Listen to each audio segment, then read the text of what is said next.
Como o nosso hino bem diz, o nosso time é imortal. E junto com ele, os diversos jogadores e funcionários que fizeram história vestindo o manto alvinegro também se tornaram imortais. E hoje na websérie Imortais, nós vamos receber ele, um zagueiro que fez história no Galo, Anderson da Silva de Jesus, mais conhecido como Neguete. Neguete, é um prazer, uma satisfação receber você aqui na nossa websérie Imortais. Seja bem-vindo.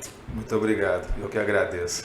Quando fala Anderson da Silva de Jesus é bem difícil até de... Quem é esse, né?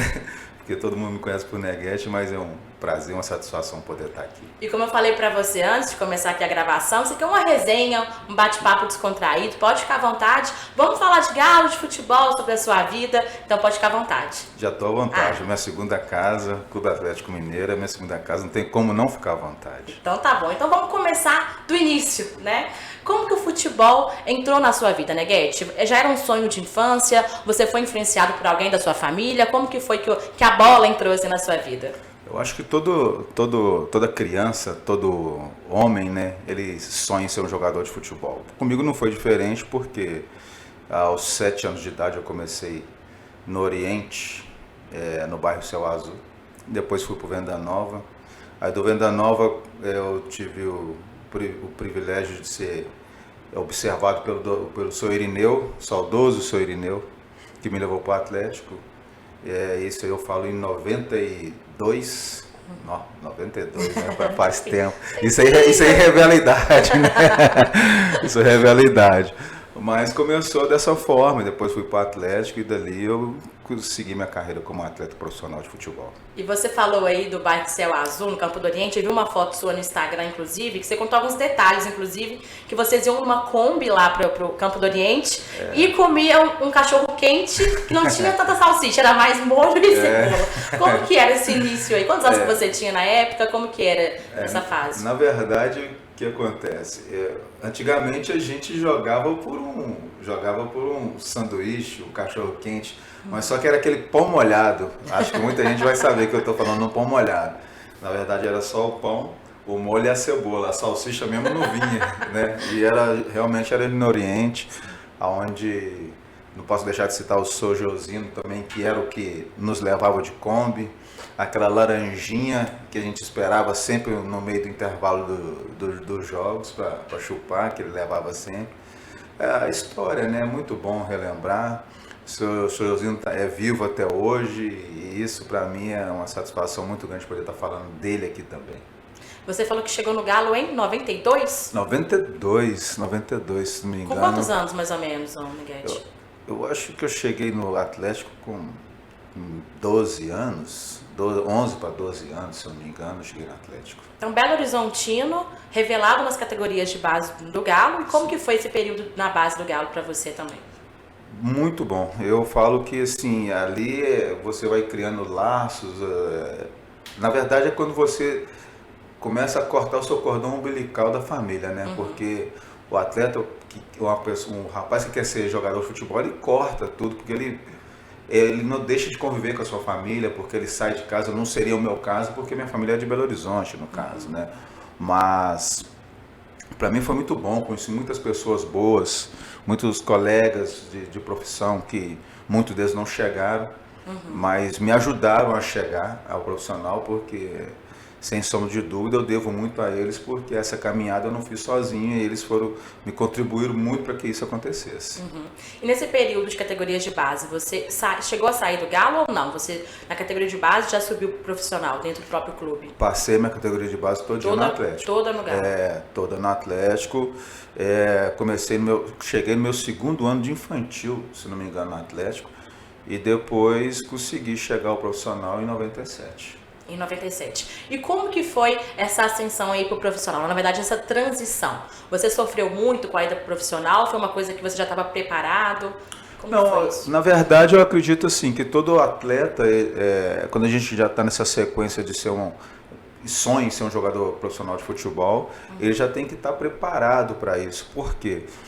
Na base, você já vem fazendo todo um caminho né? Porque você já começa a jogar com as torcidas adversárias, torcendo contra você, já te xingando, principalmente porque você está num clube muito grande. Claro. Então você faz muitos jogos no interior, você disputa muito campeonato mineiro, muitas competições fora de Belo Horizonte.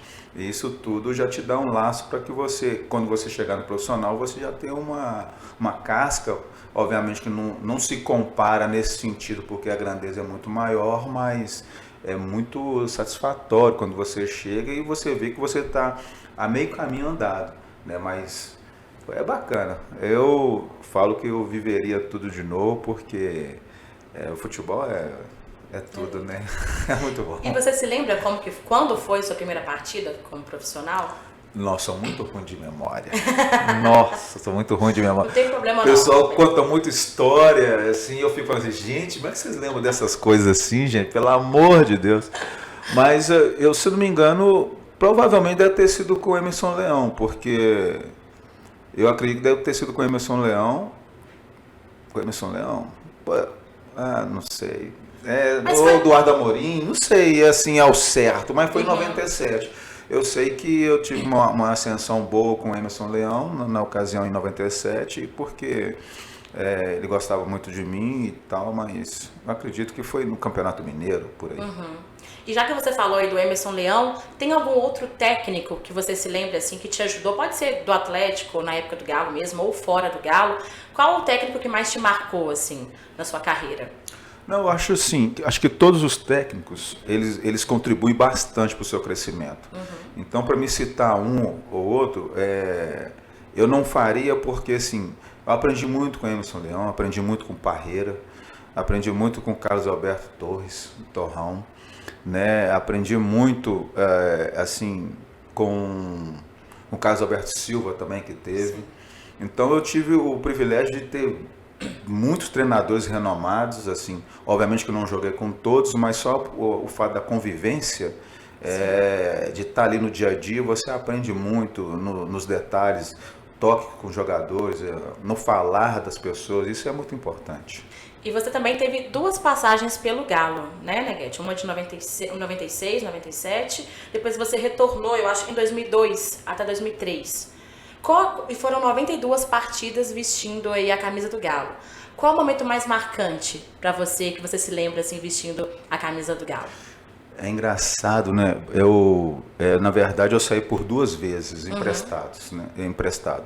Eu fui uma vez para o Juventude, emprestado, e depois fui para o Sport emprestado. Eu lembro que no Sport, no Juventude eu não consegui ficar. Não consegui ficar porque lá o clima era... Eu não aguentei aquele clima de lá. Muito frio, aquele frio úmido, chuteira ensopada, aquele negócio. Nossa, não aguentei. Tive crise de ouvido lá e eu falei assim, gente, não aguento ficar aqui não. Agora no esporte foi totalmente diferente porque, se não me engano, era João Avelange e o Geninho era treinador do Atlético e ele pediu para que eu voltasse. Mas foi muito bom, foi bacana demais assim para mim, porque quando você está num clube e o treinador pede para que você retorne, é porque realmente o cara tem interesse em você, né? A pessoa tem interesse em você. E foi muito bom para mim também voltar. Tem um fato marcante que acho que todo mundo fala. Em 99, o jogo contra o Flamengo, Atlético e Flamengo no Mineirão, porque do outro lado tinha o Romário, né? Era um time super badalado. O Romário tinha acabado de ser campeão mundial pela seleção, aquela questão toda. E ali se criou uma situação em que, e agora? Como é que vai jogar? Se não me engano, era eu e Caçapa na zaga, e 2 meninos na zaga, como é que vai ser? Romário vai deitar e rolar, né? E essa foi a grande história, mas na verdade, graças a Deus, a realidade foi outra. Sim. A gente conseguiu parar o Romário e todo mundo que me vê hoje ainda tem uma grande lembrança desse jogo de 99. E 99 foi um ano assim que a gente, na minha opinião, merecia muito título, né? Ficamos com vice-campeonato, mas aquela equipe também ficou para a história, né? Mesmo conquistando o título. Na verdade, quando as pessoas comentam, poxa, aquele ano a gente podia ter sido campeão, eu falo assim, se o Dida tivesse 3 centímetros a menos. E o Marcos, se tivesse jogado a final, nós teríamos sido campeão naquele ano. Então, assim, foi um ano bonito, foi um ano bacana, um time bom, um time só de pessoas boas, assim, bons jogadores, um elenco fantástico. Mas aí eu carrego vamos falar assim, o título de vice-campeão, né? Claro. Eu carrego o título de vice-campeão brasileiro de 99. Com uma equipe fantástica, como a gente sempre menciona, que por mais que não conquistou o título, marcou, fez história, com certeza todo mundo dessa época consegue se lembrar da postura do time, da raça. Eu lembro muito dessa época, eu era bem mais jovem, mas eu lembro muito da raça do time, quanto que a gente, meu pai ficava ali, sabe, torcendo muito para o time ser campeão. Infelizmente não deu, mas eu sei que fez história. Agora, você também conquistou a Copa Conmebol de 97. Como que foi esse título? Como que foi o clima ali da equipe? Conta um pouco sobre esse título pra gente. 97 foi um ano mágico para mim, porque foi o ano que eu subi, né, pro profissional, e ali tive grandes oportunidades. Já chegou subindo sendo campeão? Eu remei um pouquinho ali, né? Não, fez parte do elenco? Não, fiz parte do elenco, joguei, né? Foi muito bom. Uma disputa assim que infelizmente eu acho que na época a competição não tinha uma notoriedade tão grande como ela tem hoje, que seria hoje a Conmebol de antes. Hoje é a Sul-Americana, vamos falar, e com maior expressão hoje, né? Um título muito difícil que nós conquistamos ali em cima do Lanús. O primeiro jogo, uma guerra lá, né? Onde teve uma briga histórica, onde antigamente não se tinha justiça, não se tinha lei, não se tinha VAR, não tinha nada. Então ali nós fomos vítimas de uma pancadaria generalizada com torcedor, jogadores, porque ali a gente conquistou o título praticamente dentro do campo deles, fazendo um placar, se não me engano, de 3-0. E aí veio aquela pancadaria geral, onde bateram bastante em alguns jogadores. O Emerson Leão teve uma fratura no rosto, na covardia pegaram ele por trás. Mas enfim, foi lindo, foi maravilhoso, porque foi meu título internacional, né? Foi top demais, isso para mim tá lá registrado. Se for buscar lá, meu nome vai estar lá. Com certeza, você participou. Imagina a experiência que foi para você também conviver com esse elenco, participar, por mais que teve esses episódios aí, lamentáveis, né? Mas você também teve essa experiência de ir, de participar, de estar junto com o elenco também. Na verdade, o primeiro jogo da final eu não joguei, que foi lá, estava no banco. E no segundo jogo no Mineirão eu fui titular. E pude jogar aquela partida e comemorar bastante com os amigos. Ali tinha muitos jogadores também. Tinha o Luiz Eduardo, que era um cara fantástico, um zagueiro gaúcho. Eu concentrava com ele. Ele acordava 5 horas da manhã para tomar chimarrão. Eu olhava assim, nossa, o que você está fazendo? Tomando chimarrão, não tomava café, ia pro jogo daquele jeito, sem tomar café, só na base do chimarrão. Nossa, que é isso? Então, assim, a gente aprende muito. Essa convivência me dá muita saudade, né? Essa convivência com esses tipos de pessoas, assim, essa galera me dá muita saudade. Então, já que a gente está falando do elenco, qual é o jogador que você atuou, assim, ao lado, que mais contribuiu, que você mais gostou de jogar junto? Assim, eu tive alguns parceiros muito bons, assim, para jogar. Eu tive o Caçapa, porque todo mundo... Obviamente que não tem como não lembrar, porque nós jogamos na base juntos, subimos juntos e tivemos um sucesso juntos, assim dizendo, né? Joguei com o Pierre, não joguei com o Pierre aqui no Atlético, mas joguei com o Pierre em outro lugar, também era um jogador fantástico, mas em falando de Atlético, claro, tive o Valdir Bigode, jogador espetacular também. Marques, sem sombra de dúvida, ídolo do clube. Guilherme, a Doriva, Tafarel. Nossa, gente, Tafarel, assim, você olhava pro cara assim e fala assim, meu Deus do céu, tô do lado do Tafarel. Então, assim, são coisas assim que não tem como não guardar, não tem como não recordar. É uma coisa assim fantástica ter convivido com esse tipo de pessoas, assim, grandes jogadores de futebol brasileiro. E agora você como zagueiro, qual é o jogador que você atuou assim contra que foi mais difícil de marcar? Na verdade, essa pergunta também ela sempre vem, mas eu sempre disse que para mim o atleta mais difícil de marcar era aquele que a gente não conhecia. Porque aquele que você conhece, vamos falar Romário, Viola, esses caras da minha época, era mais fácil porque os caras estavam jogando todos os dias, assim, você já sabia, né, como que os caras jogavam, você já sabia para onde que os caras iriam sair quando pegassem uma bola de lado ou de frente, qual que era o drible dos caras. Então você já estudava esse tipo de jogador. Coisa que não acontecia naquele jogador de menores times, assim, de menor expressão, porque não é comum ver o pessoal jogar. E quando isso acontecia, você pegava um pouquinho mais de dificuldade, porque você fala assim, nossa, o que esse cara faz? E agora? Para onde que ele vai? Então era ruim nesse sentido. Então, assim, para mim, os mais difíceis são aqueles jogadores que a gente não tinha tanta oportunidade de vê-los jogando. Boa colocação. Acho que a primeira pessoa, assim, o primeiro jogador que vem aqui e dá esse posicionamento. De fato, é bem coerente. Agora me fala, dos companheiros que você já jogou, seja no Galo ou fora, qual que era o mais resenha? Aquele que botava o terror ali na concentração? Botava o terror na concentração. No vestiário, na verdade, mais zoeira. Na verdade, assim, o que mais colocava o terror, mais zoava ali, vamos falar assim. A gente fazia uma panelinha ali, a gente gostava muito de ficar no hall ali, ou então ficava nos corredores. Aí tinha o Bruno, aí tinha propriamente ali o Guilherme ficava. A gente se dava muito bem ali, os grupos assim se dava muito bem porque a gente gostava, mas só que naquela época a gente ficava muito dentro de quarto também, sabe? Sim. Porque a gente não tinha essa tecnologia que tem hoje, aquele negócio todo. Então a gente levava o computador.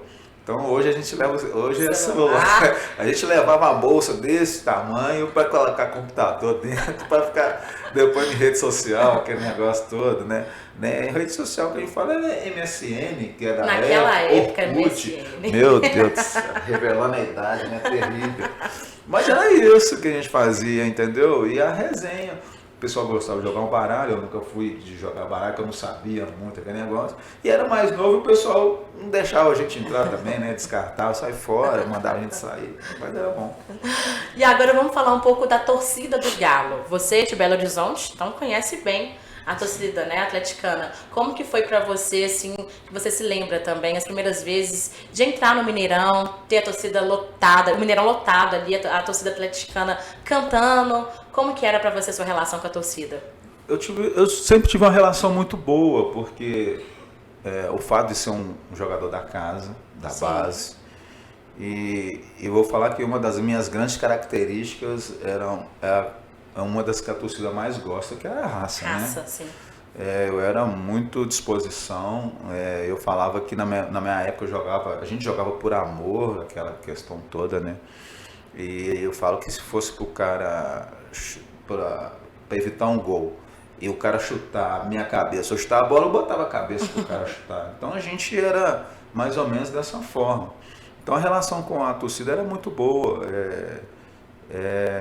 Obviamente que você tem fases, todos nós temos fases na vida, mas eu não me lembro assim, de vaias em cima de mim, a meu respeito.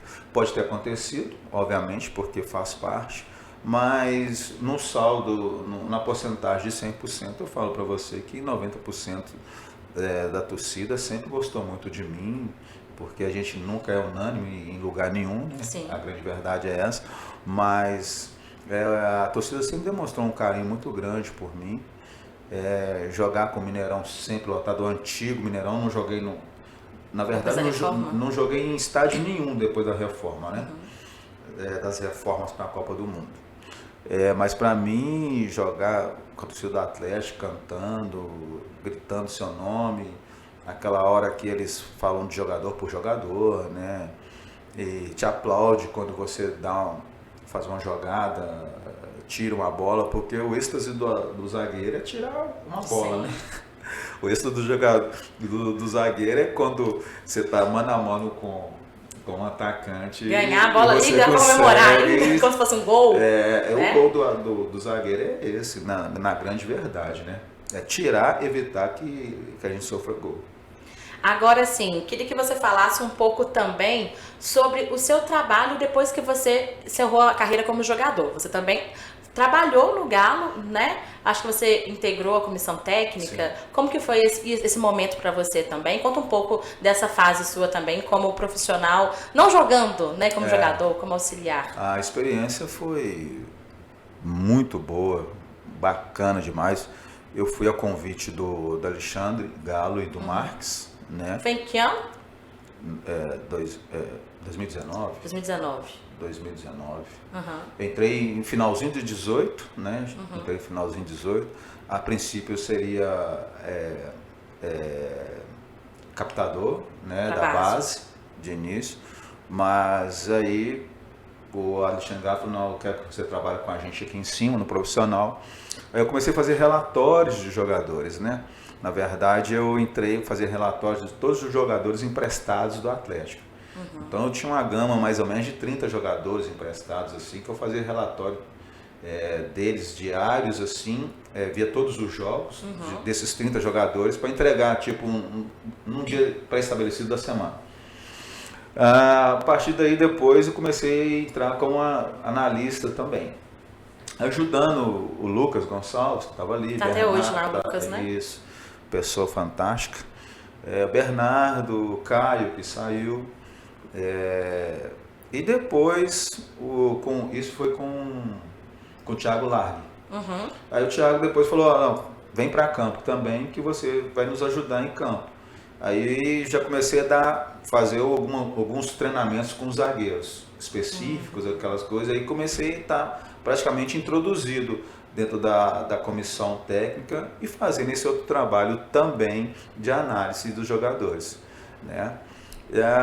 Depois teve uma transição, o Galo saiu, chegou o Rui Costa, que também me oportunizou também nesse mercado. Aí eu fui para a análise de mercado, analisando os jogadores de possível contratação para o Atlético. Aí já era com outros profissionais, com o Rafael, com o Bernardo, com o Fernando Ziskindi, que está lá também. E ali a gente analisava os jogadores que o Atlético queria trazer, fazíamos os relatórios e passávamos para o diretor, e ali se decidia quem teria a possibilidade de estar vindo para o Atlético.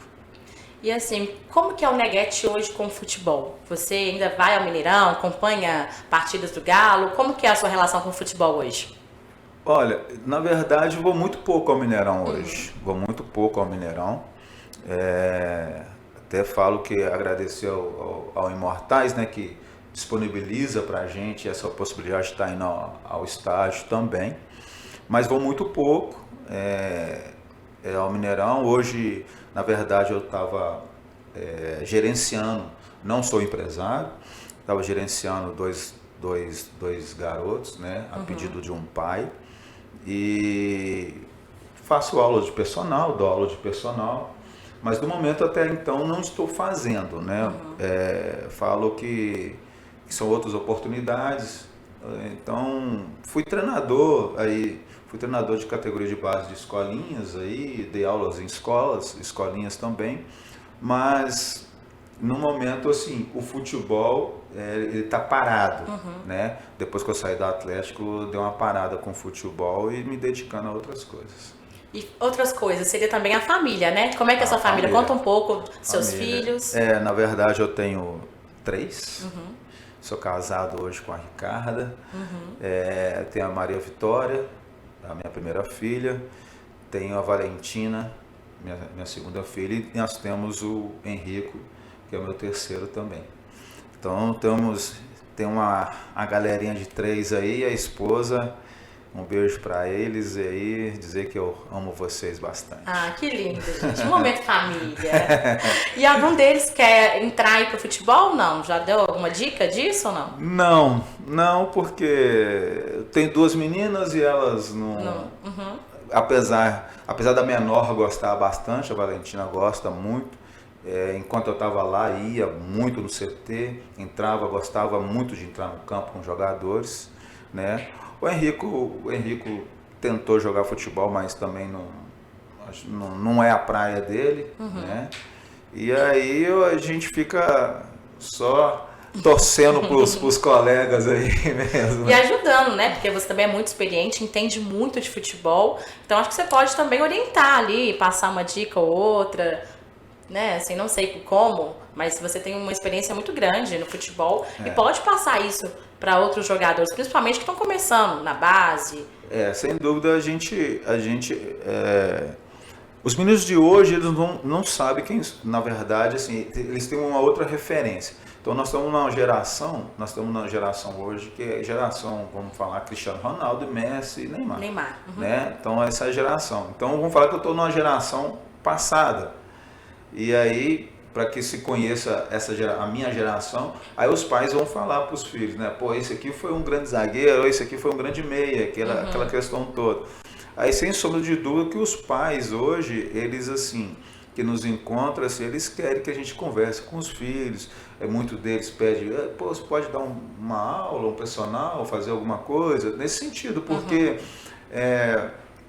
acho que mais do que, às vezes, até passar um treinamento, mas é passar uma conversa, estar conversando, estar dialogando, porque ser jogador não é fácil. Sim. Eu acho que hoje o pessoal tem essa ilusão, tem uma ilusão muito grande que ser jogador de futebol é muito fácil, mas não é. Você tem que se abdicar de muita coisa, você tem que ter uma dedicação muito grande. O tempo de hoje é um tempo totalmente diferente do meu, onde tem que se ter um pouco mais profissionalismo. Não vai chegar de qualquer jeito, de qualquer forma. Hoje a tecnologia do futebol está muito avançada. E se você não se cuidar, se você não cuidar do seu corpo, se você não ter uma mente voltada para isso, você não vai conseguir chegar hoje. Eu acho assim, mais do que técnica, né, Guete? Eu acho que hoje os profissionais estão precisando muito também daquele acompanhamento psicológico para que estejam alinhados, o físico e a mente. Então eu acho assim, que você, como teve muita experiência, passou por vários momentos no futebol, desde as categorias de base até chegar ao profissional, você acha que poderia ter orientação justamente, acho que no extracampo também, sabe? Fora de campo também. Na minha época já tinha psicólogas. Na minha época já tinha psicólogas, né? E isso, sem sombra de dúvida, ajudava bastante. Então vamos falar que como o tempo evoluiu bastante, muitas coisas elas vieram de avalanche de informações. Hoje, para se viver, está um pouco mais difícil em todas as áreas, em todos os sentidos. Então você já tem uma carga muito grande. Esses meninos de hoje tentar lidar com aquilo que vem muito fácil, porque hoje se ganha bem melhor, Sim. Se ganha bem mais. E como você vai gerir isso que você ganha? Qual que é a cabeça do menino que sai hoje de uma comunidade que infelizmente ele não tinha nem o que comer de repente, ou estava passando aquele aperto e de repente ele estoura no futebol, aí para ele que não ganhava nada começa a ganhar alguma coisa. E essa alguma coisa já é alguma coisa que muda a vida dele. E como é que ele vai fazer isso? Se ele não tiver uma base familiar, se não tiver alguém que olhe por ele, se não tiver uma estrutura, como é que vai ser? Entendeu? Então, eu acho que o psicológico hoje, e isso foi até dito no Bem Amigos ontem que eu estava vendo, né? Que o fator psicológico hoje manda muito no futebol. Então, hoje você tem que ter jogadores inteligentes. O jogador tem que ser inteligente, tem que entender, tem que saber as coisas. Hoje não dá para somente por você entrar dentro de campo e vamos falar assim, chutar aquela bola para lá, chutar aquela bola para cá e correr atrás de ninguém. Hoje, se você tem uma técnica, você tem uma tática, você tem uma formação de jogo, você tem todas as situações hoje para que hoje você tem que ter um entendimento muito maior do futebol hoje. E agora assim, o que você se lembra que você comprou com o primeiro dinheiro que você ganhou? Uma conquista sua pessoal, falo de valor mesmo. Você consegue se lembrar? Eu tô falando pra você, a gente veio da periferia, que todo. A primeira coisa que eu comprei foi um carro. Sim. Foi um carro porque, vamos falar a verdade, Na minha época, a gente ficava lá, entrava lá pelo portão de trás da Vila Olímpica. Aham. Lá o portão de trás, onde que a famosa Selegalo, naquela época, derrubou o portão. Foi tanta gente que quis ver os caras da Selegalo que derrubou o portão, aquele negócio todo. Então nós entrávamos por ali. Aham.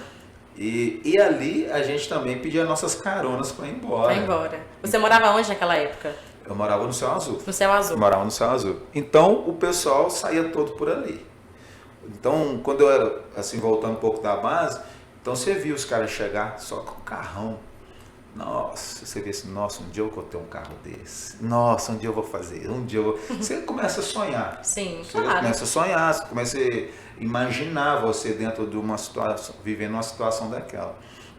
E sem sombra de dúvida, você vê aqueles camaradas assim, você fala assim, bicho, quando eu tiver uma oportunidade, eu vou comprar um carro para mim. Então, assim, comprei um carro até mesmo, porque na verdade eu e o Dedê e o Léo de Deus. O Dedê também morava no Céu Azul, não O era? Dedê também morava no Céu Azul, o Dedê e o Léo de Deus. Então nós começamos tudo junto, né? Então todos nós três morávamos no Céu Azul. A gente ia de uma Brasília do Dedê pro treino, pra você ter ideia. Sem meu Deus, né? Sem carteira, que era um negócio muito doido. E a gente chegava fedendo a combustível no terreno. Meu Deus do céu. Mas era assim. Só que o Dedê tinha um ciúme nessa Brasília, não deixar a gente dirigir de jeito nenhum. Só ele queria dirigir a Brasília. Mas a gente ia de Brasília. Aí quando eu tive a oportunidade de comprar um carro, obviamente que ele também. E citar o Dedê também, que foi um grande parceiro de futebol que eu tive, um grande colega, um grande amigo, somos até hoje, o Léo de Deus também. Então eu comprei um carro como a primeira coisa, mas obviamente que não deixei de ajudar minha mãe, né, no caso, né? Sim. Ajudei muito, bastante, graças a Deus pude fazer por ela aquilo que ela sempre fez por mim, porque a realidade era totalmente diferente, né? Nossa realidade era totalmente diferente. Quando eu sento para conversar com algumas pessoas, conta o seu caso aí, eles gostam de ouvir, eu falo, gente, conta meu caso, aquele negócio todo. Aí eu falo que a gente guardava o dinheiro da volta, a gente ia a pé para voltar para comer um pão, pudim de pão. Pudim de pão. Pudim de pão. Então você tinha um dinheiro de ida, mas não tinha um de volta. Aí você optava por comer, comprar entendeu? uma coisa que você... Então era mais ou menos assim, mas era tudo muito bom. Isso eu considero como infância. Eu tive a infância e poder fazer isso para mim, isso não é motivo, isso para mim é um motivo de muito orgulho falar de isso superação, hoje, de ver onde você chegou. Poxa, então assim, tudo que eu tenho hoje foi conquistado pelo futebol. O futebol que me deu, em primeiro lugar, tá Deus acima de todas as coisas. Mas o futebol me deu tudo, entendeu? O Neguete surgiu, o apelido Neguete surgiu na rua, jogando gol a gol, sabe? Por um colega. E eu só sou o Neguete hoje, obviamente, através do futebol. Entendeu?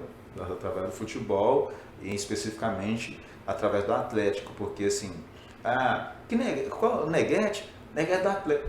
Então se associa o Neguete ao Atlético. Referência. É a referência totalmente ao Atlético. Sim. Apesar de ter jogado em outros clubes, mas é o Neguete do Atlético. Então o Neguete do Atlético é totalmente diferente do Anderson da Silva de Jesus. Entendeu? É isso. E pra finalizar, Neguete, que papo é bom assim, né? Passa rápido, a gente nem vê. Pô, já tá acabando? Já tá acabando. Mas para falar um pouco desse programa Imortal, que como você disse, assim, que a geração hoje é outra, a gente, na verdade, o Instituto Galo criou esse programa Imortal realmente para valorizar e trazer de volta grandes ídolos, jogadores que passaram pelo Galo, fizeram história, para que essa geração atual também possa conhecer um pouco da história do clube. Porque você é a história do clube, os demais jogadores que fizeram história também são a história do clube. Então é importante essa valorização desses jogadores, funcionários, né, ex-atletas que passaram pelo Galo. E é por isso que o Instituto Galo criou esse programa Imortal. E a gente resolveu trazer isso numa websérie Imortais para apresentar vocês para a torcida atleticana, para essa nova geração. Então eu queria que você falasse um pouco também sobre esse reconhecimento e sobre fazer parte do programa Imortal. Não, eu tenho certeza que isso aí foi muito bom. Porque o jogador o jogador, na verdade, da minha geração, de gerações anteriores à minha, hoje ele sofre porque ele não é lembrado. É totalmente diferente. Quando você joga, você às vezes quer sair do holofote. Sim. Só que hoje o jogador tem esses ex-jogadores, ele tem a necessidade de estar no holofote, de ser lembrado. E o Instituto foi muito bom, porque trouxe vida a muitos jogadores que estavam esquecidos. Uma geração que estava esquecida, as gerações anteriores à minha, às vezes de jogadores que, como eu estou falando hoje, as pessoas nem sabem quem são. Então acho que pior para um ex-atleta é ele estar passando num lugar e ele não ser reconhecido por ninguém. Ninguém chegar para ele e falar, poxa, você é aquele... Peraí, acho que eu te conheço. Você é aquele cara? Você jogou no Atlético? Então hoje a necessidade que os ex-atletas têm hoje é essa, de ser reconhecido. Tanto fora, externamente, Sim. como do clube aonde ele se consagrou, dedicou a vida. Então, assim, eu falo que hoje, pra gente, foi muito gratificante, tem sido muito gratificante poder participar do Instituto Galo, do Imortais, que trouxe vida a esses jogadores que estavam esquecidos, que precisam ser lembrados. Como você falou, faz parte da história. Dedicaram a vida pelo Atlético. E hoje eu me atrevo a dizer que o Atlético hoje, ele é isso tudo que é hoje devido ao pessoal lá atrás. Claro. Porque tudo lá atrás serviu como base para conquistar as coisas de hoje. Então, não é por acaso que o Atlético hoje tem a estrutura que tem. Então, eu falo por mim que quando a gente ia treinar no CT, a gente treinava no CT só tinha estrutura de ferro. Só tinha aquela estrutura de ferro do centro de excelência. E o vestiário, só a estrutura do vestiário. O campo em si, ele é a grama altíssima, a grama era grande, alta, e só que a gente ia ali para lá com alegria, com felicidade, com prazer de estar ali, entendeu? E então eu falo que para chegar onde chegou hoje, muitas pessoas anteriormente teve que quebrar muitas pedras para que isso acontecesse. E graças a Deus aconteceu, porque serviu de base, serviu como ensinamento para que hoje a gente pudesse ter um dos melhores CT do Brasil, construir numa arena que vai ser top. Sim.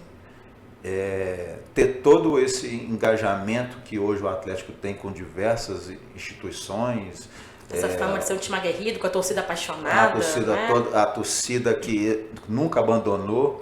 Nunca ouvi falar que a torcida tenha abandonado o Atlético em hipótese alguma, em momento nenhum, por mais que a situação estivesse ruim.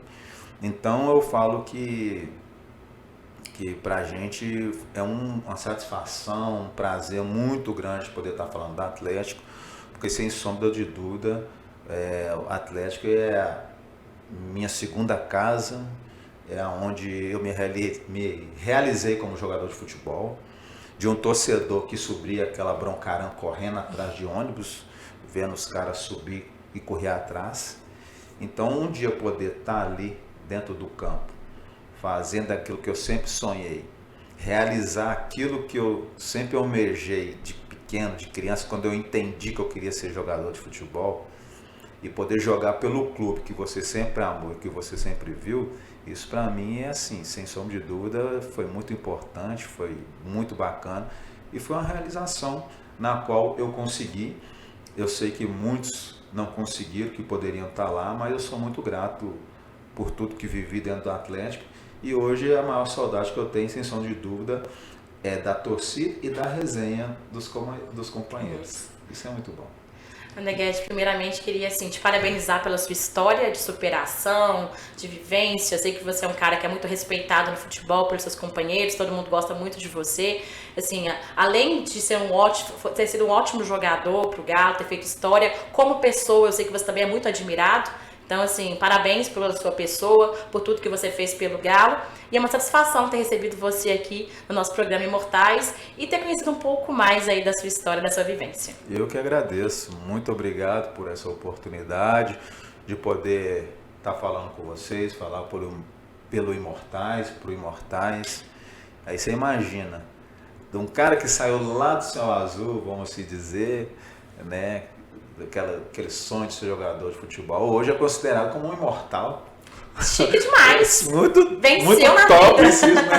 Ser imortal pelo um clube que você sempre imaginou. Então, para mim, isso é uma satisfação, é um prazer muito grande. Eu agradeço vocês muito por ter me convidado e esperamos que eu possa vir mais vezes, né? Quem sabe vocês me convidam mais vezes. Já está convidadíssimo. Muito obrigado a vocês. Obrigada a você. Tá bom?